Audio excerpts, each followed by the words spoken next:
이게 마지막이야. 거지같이 굴지 말고 당장 사라져. 아들아, 제발. 내가 정말 망했어.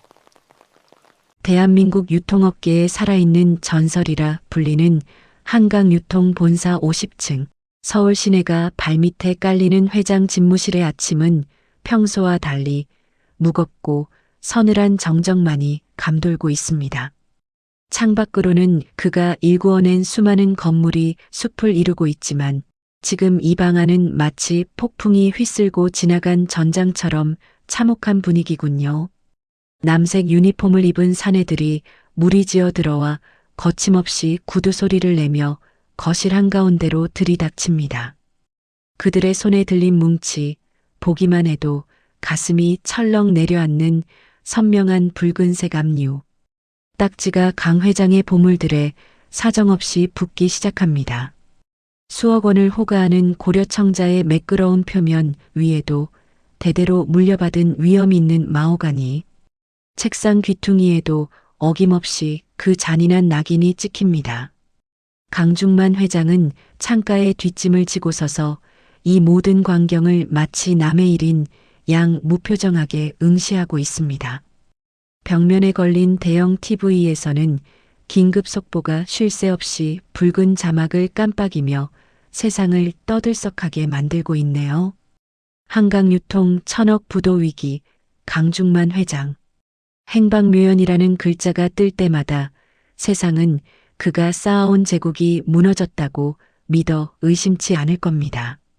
사실 이 모든 소란은 강 회장이 직접 설계하고 비서실장과 단둘이서만 공유한 정교한 연극의 서막입니다. 평생 숫자의 힘을 믿고 달려왔지만 정작 자신의 곁에 남은 자식들이 과연 아버지를 사랑하는지 아니면 아버지가 가진 1000억을 사랑하는지 확인하고 싶었던 것이죠. 비서실장이 조심스럽게 다가와 낮은 목소리로 보고를 올립니다.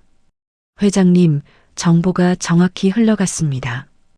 이미 본사 정문은 취재진과 화가 난 하청업체 사람들로 인산인해입니다. 강 회장은 천천히 고개를 끄덕이며 책상 쪽으로 걸음을 옮깁니다. 그는 수백만 원을 호가하는 이탈리아제 맞춤 정장 상의를 미련 없이 벗어 소파 위에 던져둡니다. 대신 비서실장이 미리 준비해온 검은 비닐봉지 안에서 낡고 쿰쿰한 냄새가 나는 옷 한 벌을 꺼내 드는군요. 그것은 30년 전 그가 가락동 시장 바닥에서 시멘트 가루와 땀방울을 뒤집었으며 입었던 보풀 가득한 회색 점퍼입니다. 세월의 때가 묻어 소매 끝이 해진 그 옷을 걸치자 위험 있던 거물의 모습은 온데간데 없고 그저 고단한 삶에 찌든 노인의 실루엣만 남습니다. 강 회장은 거울 앞에 서서 자신의 변한 모습을 오랫동안 응시합니다. 기름기 흐르던 머리칼을 거친 손으로 흐트리고 금태 안경 대신 낡고 도수가 맞지 않는 뿔테 안경을 씁니다. 거울 속에는 1000억 자산가는 증발하고 당장 내일 끼니를 걱정하며 폐지를 주어야 할 것 같은 초라한 노인이 서 있네요. 그는 금고 구석에서 먼지 쌓인 낡은 가죽 수첩 하나를 꺼내 점퍼 안주머니 깊숙이 찔러 넣습니다. 거기엔 그가 평생 자식들에게 퍼주었던 돈의 내역과 증여한 부동산 목록이 빼곡히 적혀 있습니다. 실장, 이제 내 신용카드와 스마트폰은 자네가 맡아두게. 나는 이 수첩과 현금 몇만 원이면 충분해. 알겠습니다, 회장님. 부디 몸 조심하십시오. 소영차는 지하 4층 구석 비상구 근처에 대기시켰습니다. 강 회장은 엘리베이터 대신 어두운 비상구 계단을 향해 무거운 발걸음을 뗍니다. 한층 한층 내려가는 그의 등은 평소보다 훨씬 더 굽어 보이고 낡은 단화가 바닥을 끄는 소리는 쓸쓸하게 복도를 울립니다. 로비 밖에서는 이미 도착한 기자들이 셔터를 눌러대며 소리를 지르고 있고 부도 소식에 달려온 사장들이 욕설을 내뱉으며 유리문을 두드리고 있습니다. 강 회장은 그 소란을 비웃듯 지하 뒷문을 통해 빠져나와 비서실장이 준비한 녹슨 소형차 운전석에 몸을 깊숙이 숨깁니다. 시동을 걸자 덜덜거리는 엔진 소리가 온몸으로 전해지며 그의 결의를 다독이는 듯합니다. 강 회장은 백미러를 통해 멀어지는 거대한 사옥의 불빛을 잠시 바라보더니 지그시 입술을 깨뭅니다. 화려했던 강중만의 시대가 잠시 막을 내리고 인간 강중만의 고독한 시험이 시작되는 순간입니다. 그는 첫 번째 행선지로 장남 영준이 거주하는 한남동의 고급 빌라 단지를 머릿속에 떠올립니다. 수첩 조수석에 덩그러니 놓인 수첩이 창밖에서 번쩍이는 가로등 불빛을 받아 차갑게 빛나고 있군요. 갑자기 하늘이 어두워지더니 후두득 소리를 내며 차가운 빗줄기가 앞 유리를 때리기 시작합니다. 낡은 와이퍼가 비명을 지르며 빗물을 닦아내지만 강 회장의 앞날처럼 시야는 여전히 흐릿하기만 합니다. 그는 핸들을 꽉 쥔 채 빗길을 뚫고 아들의 집을 향해 거칠게 차를 몰아갑니다. 이제 과연 어떤 진실이 그를 기다리고 있을지 빗소리만이 대답 없는 물음을 던지고 있습니다. 강중만 회장이 탄 낡은 소형차는 빗줄기를 뚫고 한남동의 가파른 언덕길을 힘겹게 올라가고 있습니다. 그의 목적지는 장남 영준이 살고 있는 성북동의 고급 빌라 단지. 평소라면 육중한 대문이 자동으로 열리며 아버지를 맞이했을 곳입니다. 하지만 오늘 강 회장의 눈앞에 놓인 철문은 그 어느 때보다 차갑고 단단하게 닫혀 있군요. 그는 차에서 내려 빗물에 젖은 보풀 일어난 점퍼 자락을 여미며 초인종을 누릅니다. 인터폰 너머로 장남 영준의 목소리가 들려오지만 거기엔 평소의 살가운 공경심 대신 날카로운 가시가 돋아 있습니다. 아버지, 지금 뉴스 다 봤어요. 회사 부도 났다면서요? 왜 하필 이 비 오는 밤에 여기까지 오신 거예요? 영준의 목소리에는 당혹감보다는 원망이 가득 실려 있고 뒤이어 며느리의 짜증 섞인 외침이 마당까지 새어나옵니다. 여보, 문 열어주지 마. 지금 기자들 우리 집까지 쫓아오면 어떡하려고 그래. 동네 망신도 유분수지. 잠시 후 현관문이 아주 살짝 열리더니 며느리가 고개만 내밀고 강 회장 발치에 무언가를 툭 던집니다. 빗물 고인 바닥에 떨어진 것은 꼬깃꼬깃한 10,000원짜리 지폐 한 장. 그것은 아버지를 향한 배려가 아니라 노숙자를 쫓아내려는 모멸의 표시였습니다. 강 회장은 바닥에 떨어진 돈을 보며 헛웃음을 삼키고 다시 차를 몰아 차남 영태의 오피스텔로 향합니다. 하지만 그곳에서도 상황은 다르지 않았고 이미 그의 지문 인식 권한은 삭제되어 복도 엘리베이터조차 그를 거부하고 있네요. 강 회장은 오피스텔 로비 차가운 대리석 바닥에 앉아 밤을 지새우며 아침 출근길에 마주칠 아들의 마지막 양심의 기대를 걸어봅니다. 이윽고 아침이 밝아 영태가 나타났지만 그는 정장 차림의 회장을 보고도 마치 낯선 노숙자를 본 듯 고개를 돌리며 경비원에게 소리칩니다. 경비 아저씨, 입구에 이런 사람 좀 안 앉아 있게 관리 똑바로 하세요. 우리 오피스텔 품격 떨어지게 말이야. 아들의 뒷모습을 보며 강 회장의 심장에는 천억 부도보다 더 처참한 균열이 생기기 시작합니다. 근처 공원 벤치로 자리를 옮겨 젖은 옷을 말리던 그는 우연히 두 아들이 서로 통화하며 비열하게 웃는 소리를 듣게 됩니다. 야, 영준 형. 아버지 남은 비자금 어디 숨겼는지 알아냈어? 내가 보기엔 미리 빼돌려둔 땅이 더 있을 거야. 걱정 마라 영태야. 늙은이가 힘 빠졌을 때 싹 털어내야지. 그 초라한 꼴 보니까 이제 끝났더라. 두 아들의 대화는 빗소리보다 더 차갑게 강 회장의 고막을 파고들고 그는 떨리는 손으로 품속의 낡은 수첩을 꺼냅니다. 수첩 맨 뒷장. 10년 전 그가 요리 따위나 하려면 당장 내 집에서 나가라며 내쫓았던 막내 도윤의 주소가 적혀 있습니다. 강 회장은 흙탕물이 튄 단화를 고쳐 신고 이제껏 한 번도 타본 적 없는 마을버스를 타기 위해 정류장으로 무거운 발걸음을 옮깁니다.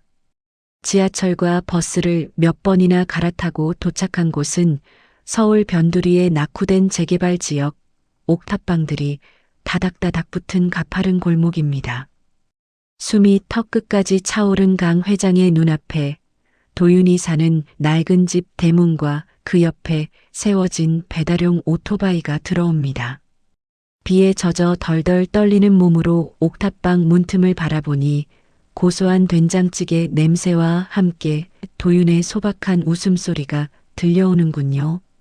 강 회장은 문고리를 잡으려다 자신의 더러워진 손을 보고 멈칫하며 그제야 억눌렀던 뜨거운 눈물을 비와 함께 흘려보냅니다. 강중만 회장은 희미한 가로등 불빛의 의지에 비에 젖은 채 옥탑방 앞마당에 들어섰습니다. 낡은 철문 새로 새어나오는 구수한 된장찌개 냄새가 차갑게 식어버린 그의 가슴을 에워싸는군요. 10년 전 집안 망신시키지 말고 당장 나가라며 내쫓았던 막내 아들 도윤의 주소를 손으로 더듬으며 눈물을 삼킵니다. 새 시누이 셋이 커피를 한 그는 떨리는 손으로 문고리를 잡으려다 비와 땀에 더러워진 자신의 손을 보고 멈칫합니다. 마당에 세워진 배달 오토바이 바퀴에 묻은 흙탕물이 마치 자신의 신세처럼 처량해 보입니다. 그때 옥탑방 문이 열리며 도윤이 나옵니다. 낡은 앞치마를 두르고 지친 기색이 역력한 아들은 아버지를 발견하자 깜짝 놀란 표정입니다. 아빠.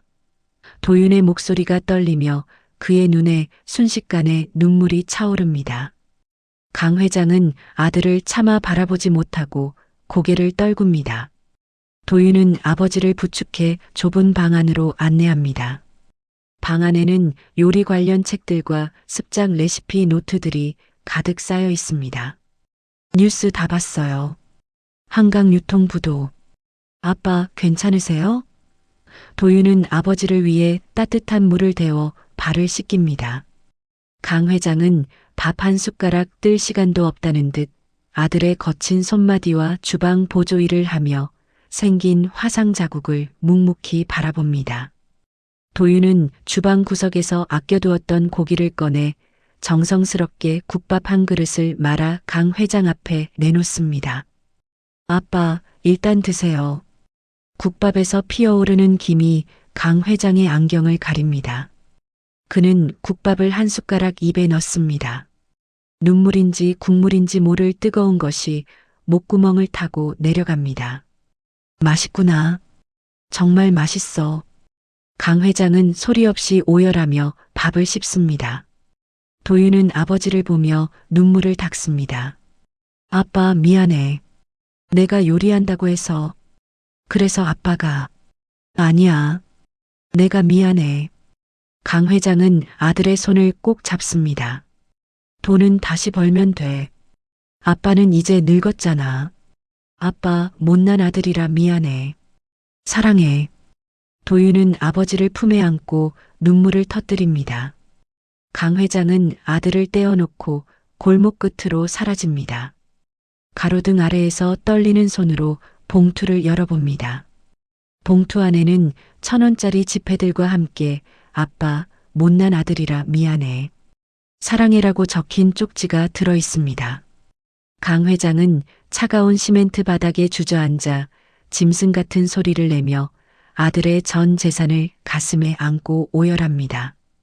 도윤의 옥탑방을 나선 강중만 회장은 비틀거리는 걸음으로 어두운 골목길을 내려갑니다.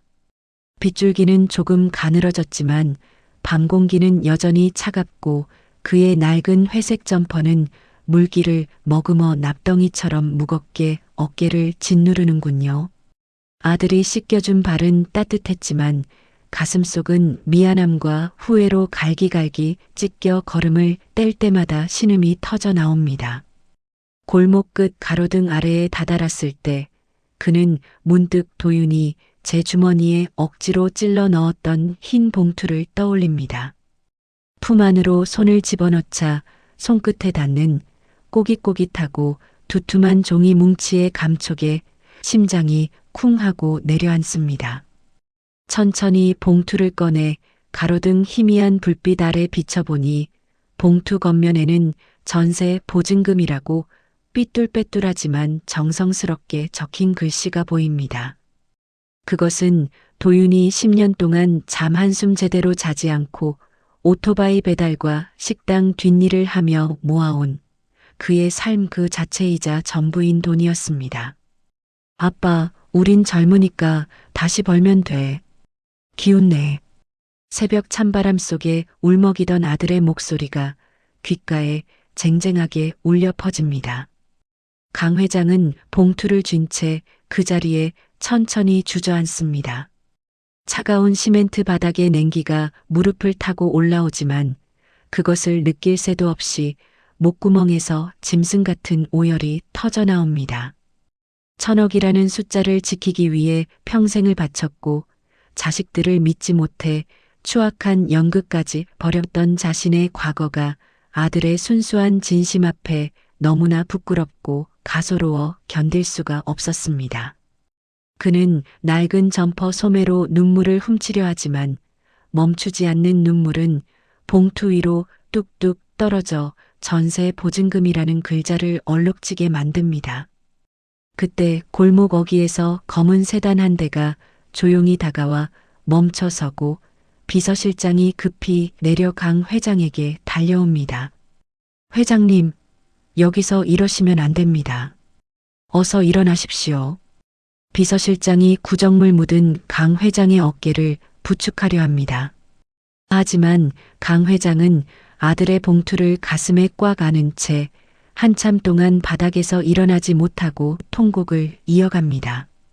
수천 명의 직원을 거느리고 호령하던 유통업계의 거물은 온데간데였고 그저 아들에게 너무나 미안한 초라하고 못난 아버지 한 사람만이 빗물 섞인 눈물을 흘리고 있을 뿐입니다. 얼마나 시간이 지났을까요? 강 회장은 비서실장의 도움을 받아 서서히 몸을 일으킵니다. 그의 눈은 퉁퉁 부어오르고 안경은 흐려졌지만 봉투를 주머니에 넣는 손길만은 그 어느 때보다 소중하고 조심스럽습니다. 실장, 내 아들 돈이다. 10년 동안 모은 전 재산이야. 강 회장의 목소리는 갈라져 있었지만 그 안에 담긴 무거운 가치는 비서실장에게도 고스란히 전해집니다. 차에 올라타기 전 강 회장은 도윤의 옥탑방이 있는 언덕을 다시 한번 올려다봅니다. 그의 눈빛은 더 이상 슬픔이나 후회에 젖어 있지 않았습니다. 아들의 진심을 짓밟은 장남과 차남을 향한 차가운 분노, 그리고 반드시 아들의 10년 세월을 되찾아주겠다는 굳은 결의가 서서히 서가고 있었습니다. 가자, 본사로. 강 회장의 단호한 명령에 검은 세단은 빗길을 뚫고 미끄러지듯 출발하며 고독했던 시험을 끝내고 황제의 귀환을 알리는 서막을 엽니다. 이른 아침부터 한강유통 본사 대회의실은 살얼음판을 걷는 듯한 긴장감과 웅성거림으로 가득 차 있습니다.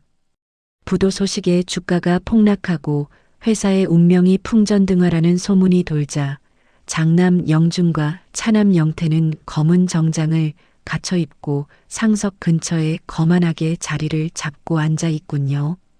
그들의 얼굴에는 아버지를 잃은 슬픔이나 회사를 걱정하는 기색 따위는 눈 씻고 찾아볼 수 없으며 오직 남은 자산을 어떻게 분할할지에 대한 탐욕스러운 계산만이 번뜩이고 있습니다. 이제 늙은이는 끝났으니 우리가 정리해야지.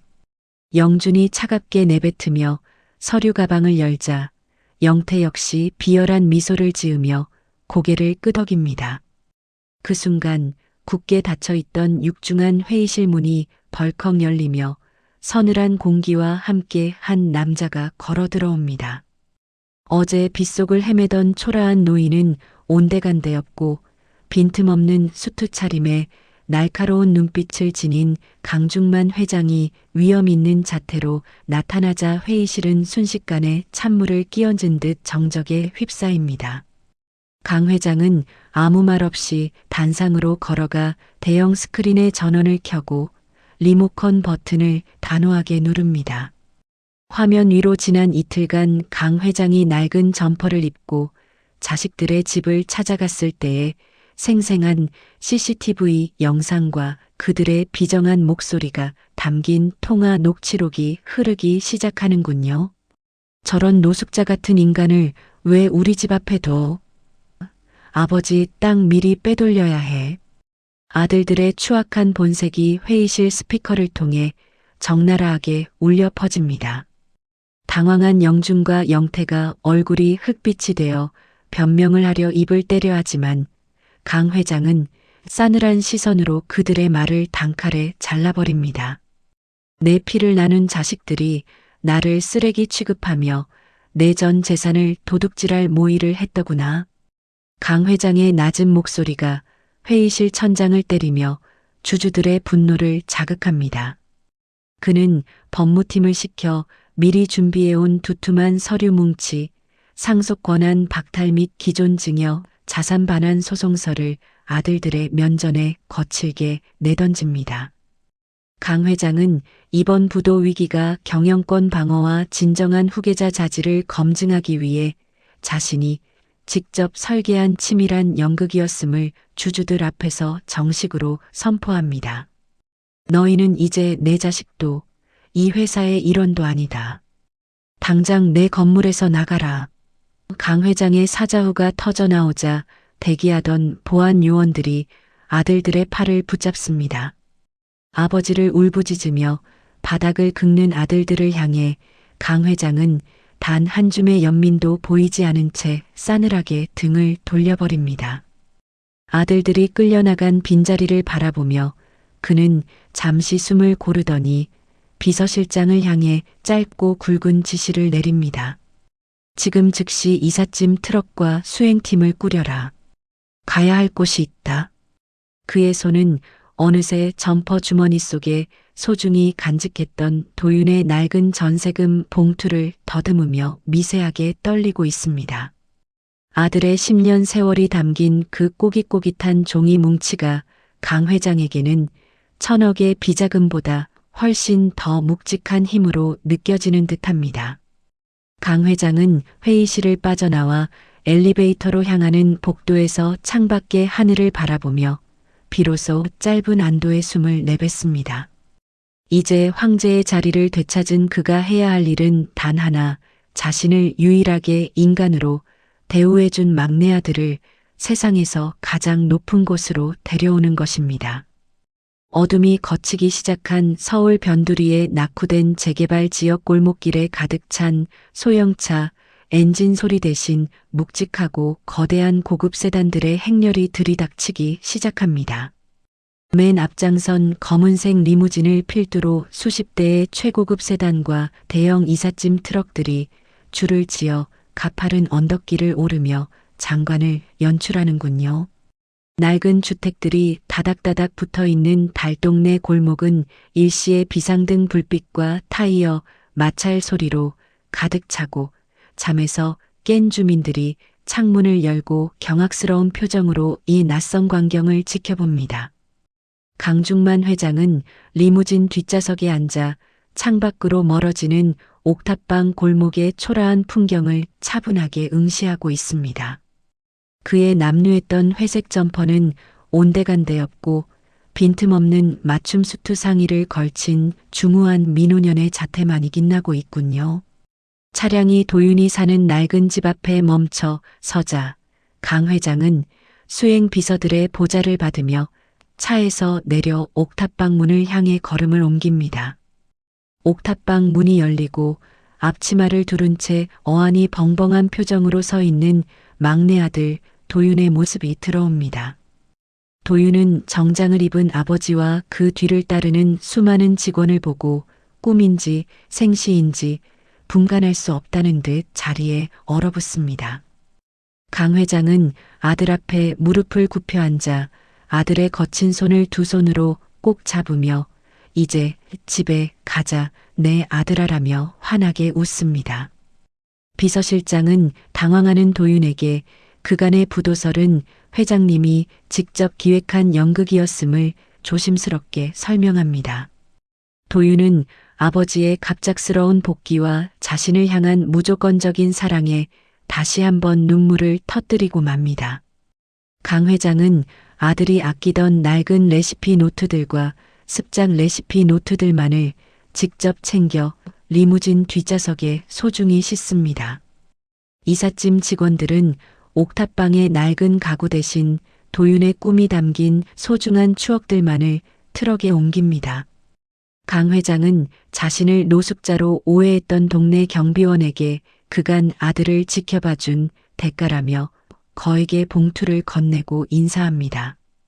도윤은 멀어지는 옥탑방을 바라보며 눈물을 닦고 아버지의 어깨에 기대어 새로운 시작을 받아들입니다. 차량 행렬은 달동네를 빠져나와 강 회장의 저택이 있는 성북동을 향해 거침없이 달립니다. 성북동 저택의 거실에는 그동안 잊고 지냈던 평온한 공기와 도윤이 주방에서 요리하며 내는 경쾌한 칼질 소리가 가득 차 있습니다. 강중만 회장은 소파에 깊숙이 기대어 아들이 정성껏 차려준 차를 마시며 비로소 되찾은 가족의 온기를 만끽하고 있군요. 하지만 행복의 정점에서 운명은 시샘하듯 차가운 그림자를 들이우고 강 회장은 갑작스러운 가슴 통증에 찻잔을 떨어뜨리며 바닥으로 쓰러집니다. 요란한 파편 소리에 놀라 달려온 도윤은 사색이 되어 아버지를 품에 안고 떨리는 목소리로 구급차를 부르짖습니다. 대학병원 응급실의 차가운 조명 아래 강 회장은 산소 마스크를 쓴 채 사투를 벌이고 의사는 심각한 심장 질환으로 이식이 시급하다는 절망적인 진단을 내립니다. 이식 순번을 기다리기엔 시간이 턱없이 부족하다는 말에 도윤은 무릎을 꿇고 제 심장이라도 내어줄 수 있게 해달라며 의사에게 매달려 통곡합니다. 절망의 무게가 응급실 복도를 짓누르던 그때 하얀 가운을 입은 한 젊은 의사가 다급하게 도윤의 이름을 부르며 달려옵니다. 그는 도윤이 옥탑방 시절 끼니를 거르던 홀몸 노인을 위해 남몰래 도시락을 배달하며 돌보았던 그 집의 손자 민석이었습니다. 민석은 도윤이 베풀어준 도시락 덕분에 할아버지가 기운을 차릴 수 있었고 도윤의 응원 덕분에 의대에 진학해 이 자리까지 왔다며 도윤의 손을 꼭 잡습니다. 민석은 자신과 할아버지의 은인인 도윤을 돕기 위해 조직 적합성 검사를 자청하고 기적처럼 강 회장과 완벽하게 일치한다는 결과가 나옵니다. 수술실 문에 수술 중이라는 붉은 등이 켜지고 도윤은 복도 의자에 앉아 기도가 응답받기를 바라며 밤을 꼬박 지새웁니다. 긴 사투 끝에 수술실 문이 열리고 민석이 땀에 젖은 얼굴로 미소를 지으며 나오자 도윤은 그제야 참았던 안도의 눈물을 터뜨리고 맙니다.